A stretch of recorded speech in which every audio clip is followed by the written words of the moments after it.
الحمد للہ والصلاة والسلام علی رسول اللہ اعوذ باللہ من الشیطان الرجیم بسم اللہ الرحمن الرحیم قال یا آدم انبئهم بأسمائهم فلما انبأهم بأسمائهم قال الم اقل لكم انی اعلم غیب السماوات والارض واعلم ما تبدون وما کنتم تکتمون قال یا آدم، اللہ نے فرمایا اے آدم، انبئهم باسمائهم، ان فرشتوں کو ان چیزوں کے نام بتا دو۔ فلما انبأهم باسمائهم، جب آدم علیہ السلام نے انہیں وہ نام بتائے، قال الم اقل لكم، تو اللہ نے فرمایا کہ کیا میں تمہیں نہیں کہا تھا انی اعلم غیب السماوات والارض، کہ بے شک میں جانتا ہوں آسمانوں اور زمینوں کی جو بھی چیزیں پوشیدہ ہیں، وَأَعْلَمُ مَا تُبْدُونَ، اور میں جانتا ہوں ان چیزوں کو جو تم ظاہر کرتے ہو، وَمَا كُنْتُمْ تَكْتُمُونَ، اور جو تم چھپاتے ہو۔ اللہ تعالیٰ نے آدم علیہ السلام کو چند چیزوں کے نام بتائے تھے جن کا علم فرشتوں کو نہیں تھا۔ بعد میں اللہ تعالیٰ نے آدم علیہ السلام کو حکم دیا کہ آپ ان چیزوں کے نام بتا دیں فرشتوں کو۔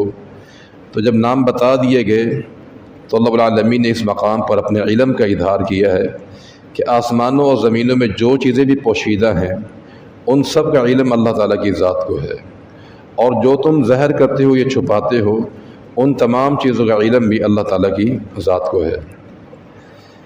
دیکھیں، آدم علیہ السلام یہ نام ہے، اور آپ کی کنیت تھی ابو البشر، اور آدم آپ کا نام تھا۔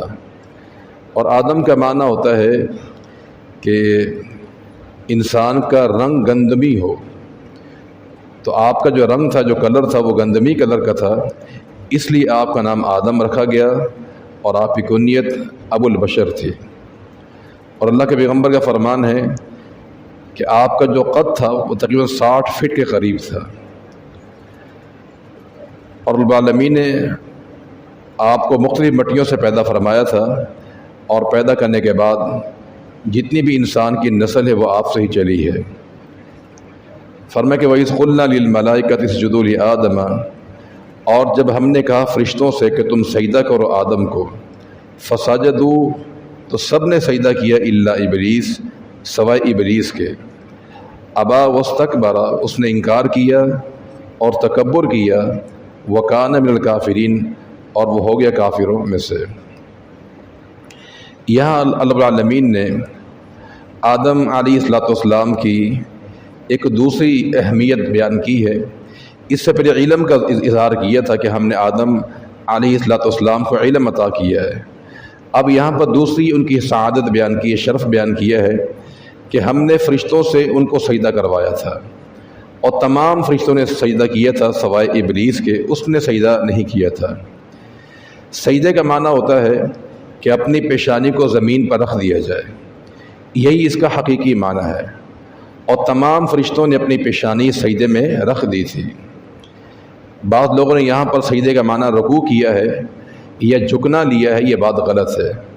رکوع الگ ہوتا ہے، سجدہ الگ ہوتا ہے، دونوں چیزیں الگ الگ ہیں، اور یہاں اللہ تعالیٰ نے سجدہ کرنے کا حکم دیا تھا، اور یہ سجدہ عبادت نہیں تھا، چونکہ سجدہ عبادت یہ شرک ہے، اور شرک کسی امت میں بھی جائز نہیں تھا۔ یہ جو سجدہ کروایا گیا تھا فرشتوں سے، یہ سجدہ تعظیمی تھا، احترام کے لیے اور ان کی توقیر کے لیے سجدہ کروایا گیا تھا، اور یہ سجدہ سابقہ امتوں میں جائز تھا۔ لیکن ہماری امت میں سجدہ عبادت بھی حرام ہے، اور سجدہ تعظیمی اسے بھی اسلام نے حرام قرار دیا ہے کہ کوئی بھی انسان کسی کے سامنے احتراماً بھی سجدہ نہیں کر سکتا ہے، اور عبادت کی نیت سے بھی نہیں کیا جا سکتا ہے۔ لیکن سابقہ امتوں میں یہ جائز تھا۔ سابقہ امتوں میں بہت سے ایسے امور تھے، ایسے مسائل تھے جو جائز تھے، جیسا کہ بہن سے نکاح کرنا یہ جائز تھا، لیکن ہماری امت میں اس نکاح کو حرام قرار دیا گیا ہے۔ ابن ماجہ میں حدیث موجود ہے کہ معاذ بن جبل رضی اللہ تعالی عنہ جب ملک شام سے واپس آئے تھے تو انہوں نے آپ صلی اللہ علیہ وسلم کو سجدہ کر دیا۔ فرمایا کہ معاذ، یہ تم کیا کر رہے ہو؟ کہا اللہ کے پیغمبر میں نے ملک شام میں دیکھا ہے کہ وہاں کے جو پادری ہیں یا وہاں کے جو آفیسر ہوتے ہیں لوگ انہیں سجدہ کرتے ہیں، تو لہذا میں نے چاہا کہ آپ کے سامنے سجدہ کر دوں۔ فرمایا کہ لا تفعل، ایسا نہ کرو۔ اگر اللہ تعالیٰ کے سوا کسی اور کو سجدہ کرنے کا حکم میں دیتا تو عورت کو حکم دیتا کہ اپنے شوہر کو وہ سجدہ کر دے۔ تو معنی یہ کہ یہ جو سجدہ تعظیمی ہے، یہ احترام کے لیے ہے، یہ ہماری امت میں جائز نہیں ہے، سابقہ امتوں میں اس کو جائز قرار دیا گیا تھا۔ فرمایا کہ فسجدوا الا ابلیس، ابلیس نے سجدہ نہیں کیا، اس نے انکار کر دیا ہے۔ بعض لوگ ہمارے ہاں یہ بات کہتے ہیں کہ ابلیس کو اللہ تعالیٰ نے سجدہ کرنے کا حکم نہیں دیا تھا، وہ فرشتوں کے صف میں شامل تھا تو وہ اس حکم میں شامل ہو گیا۔ یہ بات غلط ہے۔ قرآن مجید میں العالمین نے خود بیان کیا ہے کہ ابلیس کو بھی حکم دیا گیا تھا۔ فرمایا کہ ما منعک اللہ تسجد اذ امرتک، اے ابلیس جب تجھ کو میں نے کہا تھا سجدہ کر، تو نے سجدہ کیوں نہیں کیا؟ یہ قرآن کی آیت اس بات کی دلیل ہے کہ ابلیس کو الگ سے حکم دیا گیا تھا سجدہ کرنے کا، لیکن اس نے بھی سجدہ نہیں کیا تھا، اور یہ ابلیس جنات میں سے تھا۔ قرآن مجید میں سورہ کہف میں العالمین نے ذکر کیا ہے کہ کان من الجن، کہ ابلیس کا تعلق جنات میں سے تھا، یہ فرشتوں میں سے نہیں تھا۔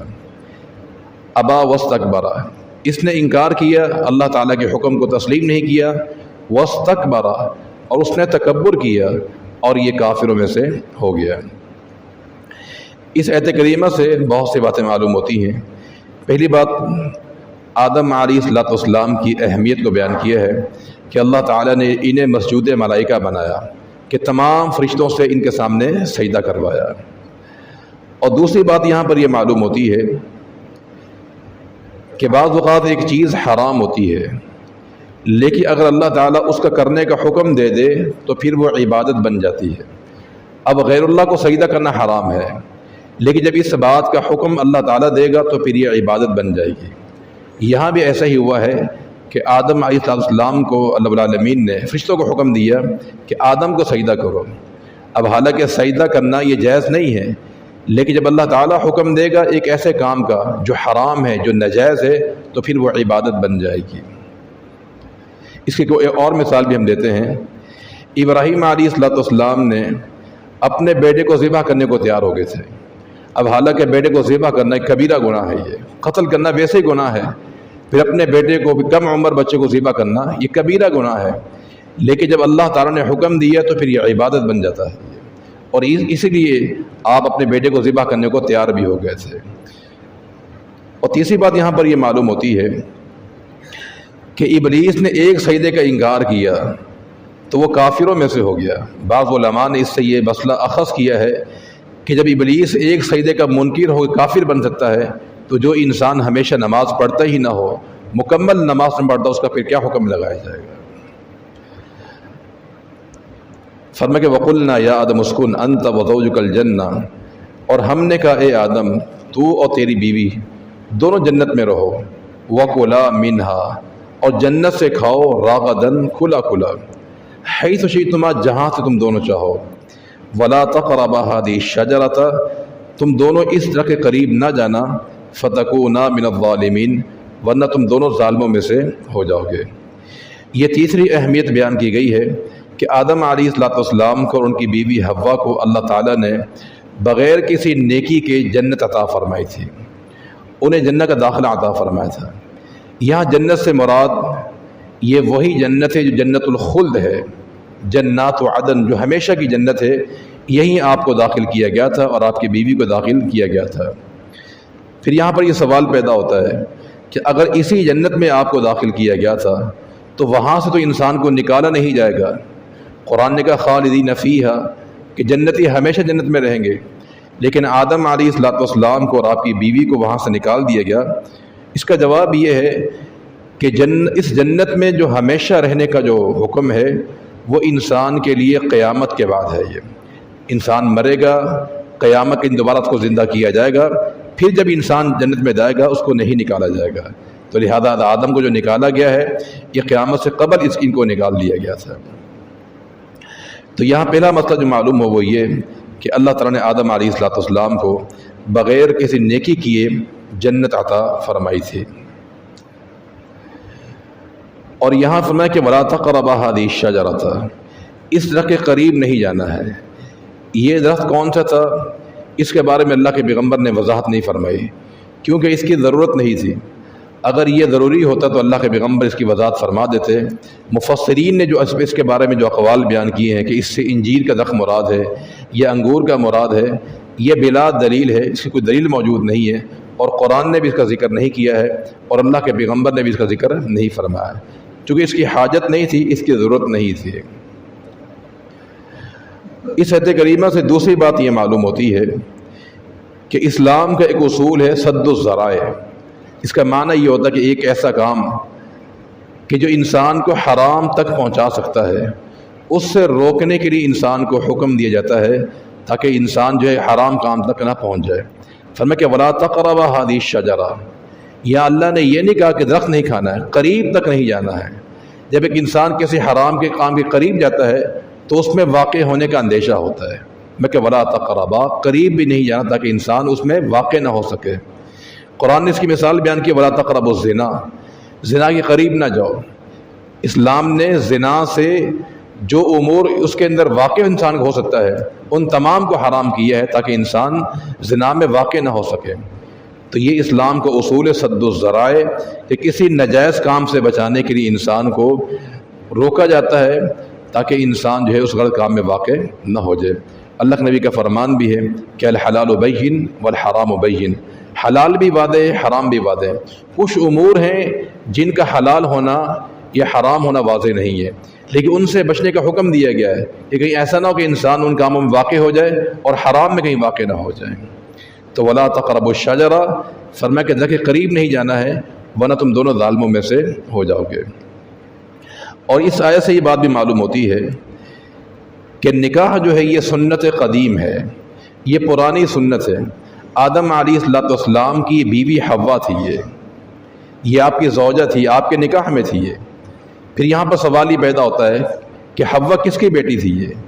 تو یہ آپ کسی کی بیٹی نہیں تھی، بلکہ رب العالمین نے ان کو آپ کی بائیں پسلی سے پیدا فرمایا تھا، لہذا یہ پیدا ہوئی اور آپ سے ان کا نکاح کر دیا گیا تھا۔ تو اس کائنات میں جو پہلا رشتہ وجود میں آیا ہے وہ ماں باپ کا نہیں ہے بلکہ زوجین کا رشتہ قائم ہوا ہے کہ آدم اور حوا جو ہے یہ دونوں میاں بیوی تھے۔ انسان کی جو اصل ہے وہ مرد ہے، اور عورت سے جو انسان کی نسل جاری ہوتی ہے۔ قرآن نے کہا وَبَثَّ مِنْهُمَا رِجَالًا كَثِيرًا وَنِسَاءً، ہم نے آدم کو بنایا، آدم اصل ہے انسان کی جو ہے، اور اس سے ان کی بیوی کو پیدا کیا جس سے انسان کی بھی نسل جاری ہوتی ہے۔ تو عورت جو ہے یہ نسل ہوتی ہے، اور قرآن نے اسی لیے عورت کو کھیتی قرار دیا ہے کہ نساؤکم حرث لکم، تمہاری بیوی تمہاری کھیتی ہیں اور کھیتی سے پیداوار ہوتی ہے۔ تو لہذا مرد ہونا یہ اصل ہے اور عورت جو ہے یہ اس سے نسل جاری ہوتی ہے۔ تو اس کائنات میں جو پہلا رشتہ وجود میں آیا ہے وہ زوجین کا رشتہ وجود میں آیا ہے۔ تو لہذا جتنا یہ انسان قدیم اور پرانا ہے اتنا ہی یہ نکاح کا معاملہ بھی پرانا ہے۔ حضرت آدم کا نکاح ہوا اور آدم کے نکاح کے بعد اللہ رب العالمین نے یہ سلسلہ جاری کیا دیگر انبیاء میں، اور آج تک اور قیامت تک یہ سلسلہ باقی رہے گا۔ فرمایا کہ وَلَقَدْ أَرْسَلْنَا رُسُلًا مِّن قَبْلِكَ وَجَعَلْنَا لَهُمْ أَزْوَاجًا وَذُرِّيَّةً، کہ ہم نے آپ سے قبل جتنے انبیاء بھیجے ہیں سب نے شادیاں بھی کی ہیں اور سب کی اولاد بھی موجود تھی۔ تو لہذا یہ حوا جو ہے آپ کی زوجہ تھی، اور یہ جتنا انسان پرانا ہے اتنا ہی نکاح کا عمل بھی پرانا ہے۔ اللہ تعالی ہمیں قرآن کو سمجھ کر عمل کی توفیق عطا فرماتے ہیں۔ وصلی اللہ وسلم علی